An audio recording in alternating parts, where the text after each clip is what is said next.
Shalom saudara yang dikasihi Tuhan Yesus Kristus. Selamat malam, selamat berjumpa kembali dalam renungan pada malam hari ini. Doa dan harapan saya saudara semua ada dalam keadaan yang baik, penuh sukacita dan berlimpah berkat Tuhan. Sebelum kita mendengarkan renungan firman Tuhan, mari sama-sama kita berdoa. Bapa kami yang di sorga, Bapa dalam nama Tuhan Yesus Kristus, sungguh kami mengucap syukur kepadamu ya Bapa, karena kasih, berkat kemurahan Tuhan, pimpinan dan penyertaan-Mu di sepanjang hari ini. Kami boleh menikmati segala berkat dan kebaikan-Mu. Terima kasih untuk segala anugerah-Mu. Pada saat ini kami rindu mendengarkan sabda firman-Mu. Urapi kami ya Bapa, berikan pengertian untuk memahami akan kehendak-Mu. Dalam nama Tuhan Yesus kami sudah berdoa. Haleluya. Amin. Saudara yang dikasihi Tuhan, pembacaan Alkitab kita pada saat ini terdapat dalam kitab Nabi Hagai pasal 1 dan 2. Saudara dapat membacanya secara pribadi setelah mendengarkan renungan ini. Saya akan membaca Hagai pasal pertama ayat 3-5. Tertulis demikian. Maka datanglah firman Tuhan dengan perantaraan Nabi Hagai. Bunyinya, apakah sudah tiba waktunya bagi kamu untuk mendiami rumah-rumahmu yang dipapani dengan baik, sedang rumah ini tetap menjadi reruntuhan? Oleh sebab itu beginilah firman Tuhan semesta alam, perhatikanlah keadaanmu. Saudara dikasihi Tuhan, seorang remaja bernama Paul yang tinggal di Belanda, ketika menginjak usia 18 tahun, ditanyai oleh ayahnya, apakah ia akan terus masuk ke gereja dan mengingat akan Tuhan, sebagaimana yang selama ini ia lakukan sejak kecil, di mana ia rajin beribadah mengikuti ayah dan ibunya. Paul menjawab tidak. Ia tidak mau lagi pergi ke gereja. Ia sudah merasa bosan, dan sebaliknya ia ingin menikmati hidupnya, menuruti rencana dan keinginannya sendiri. Sejak saat itu hingga selama berpuluh-puluh tahun, hingga usianya menjelang setengah abad, Paul mencapai titik di mana ia mengalami depresi, dan seorang kawan membimbingnya untuk menemukan Tuhan. Ia mengikuti sebuah Bible camp, dan di situ dia bertobat, kembali menerima Tuhan, dan ia mengalami kelahiran baru. Hidupnya tidak sama lagi. Sekarang ia merasakan sukacita dan damai sejahtera di dalam Tuhan Yesus Kristus. Hagai 1 ayat 3-5 ini berkata, maka datanglah firman Tuhan dengan perantaraan Nabi Hagai. Bunyinya, apakah sudah tiba waktunya bagi kamu untuk mendiami rumah-rumahmu yang dipapani dengan baik, sedang rumah ini tetap menjadi reruntuhan? Oleh sebab itu, beginilah firman Tuhan semesta alam, perhatikanlah keadaanmu. Bangsa Yehuda pada masa itu lebih memperhatikan rumah-rumah tempat tinggal mereka daripada memperhatikan kondisi bait suci di Yerusalem. Bait suci terbiarkan dan terbengkalai, sementara rumah-rumah mereka begitu nyaman dan baik.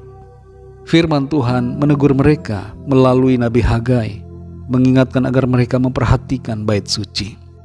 Ini berbicara bahwa Tuhan menghendaki agar mereka hidup beribadah kepada Tuhan, mengingat akan Tuhan dalam hidup mereka. Ada satu kata yang disebutkan dalam ayat yang kelima, yang diulangi di ayat-ayat yang lainnya, yaitu perhatikanlah keadaanmu. Tuhan menyuruh mereka untuk memperhatikan keadaan mereka, menilai dan menimbang, serta sadar bahwa mereka perlu Tuhan.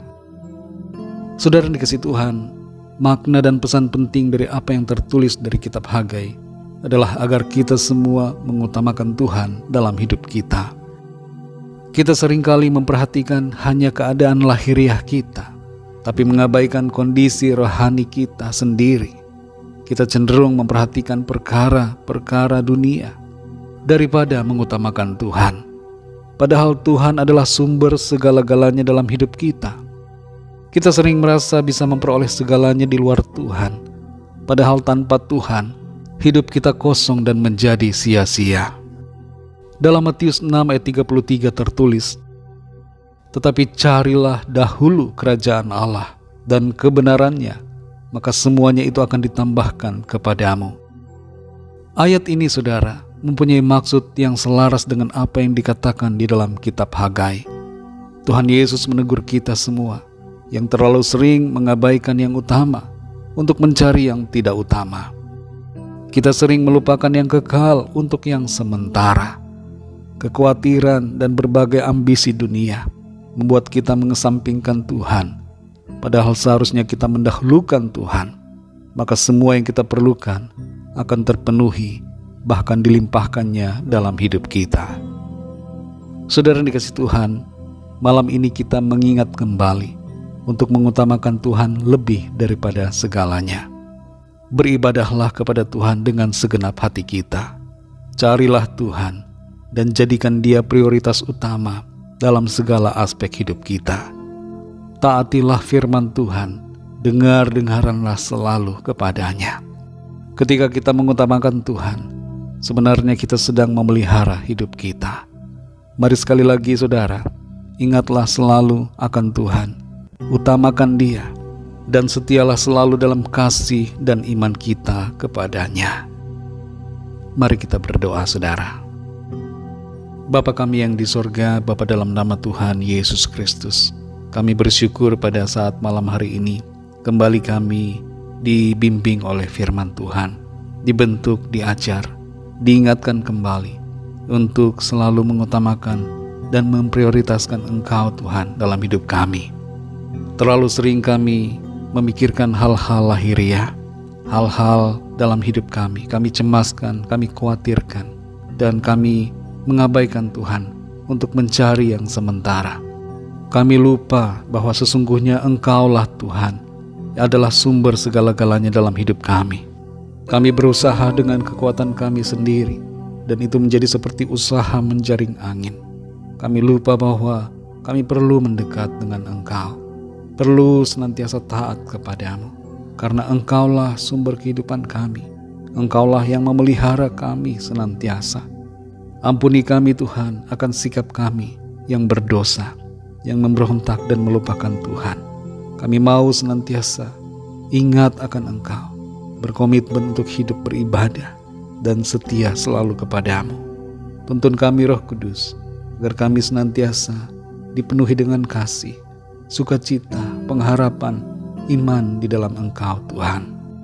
Terima kasih Tuhan, berkati kami dan lindungi kami di sepanjang malam hari ini. Lingkupi kami dengan kasih dan kuasa-Mu.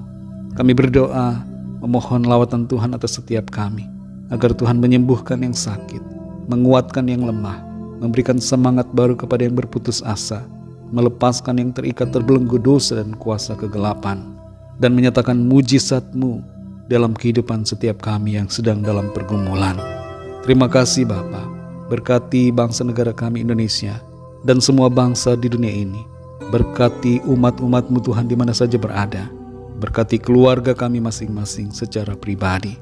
Terima kasih Bapa, kami percaya kami alami sukacita, kemenangan dan berkat Tuhan. Dalam nama Tuhan Yesus Kristus, Tuhan dan Juru Selamat kami sudah berdoa dan mengucap syukur. Haleluya. Amin. Puji Tuhan, saudara yang dikasihi Tuhan, saya percaya firman Tuhan menjadi berkat dan kekuatan buat saudara semua, dan Roh Kudus akan menolong saudara untuk lebih lagi memahami kebenaran firman Tuhan. Tuhan Yesus memberkati saudara semua. Sampai jumpa dalam renungan yang berikutnya. Haleluya.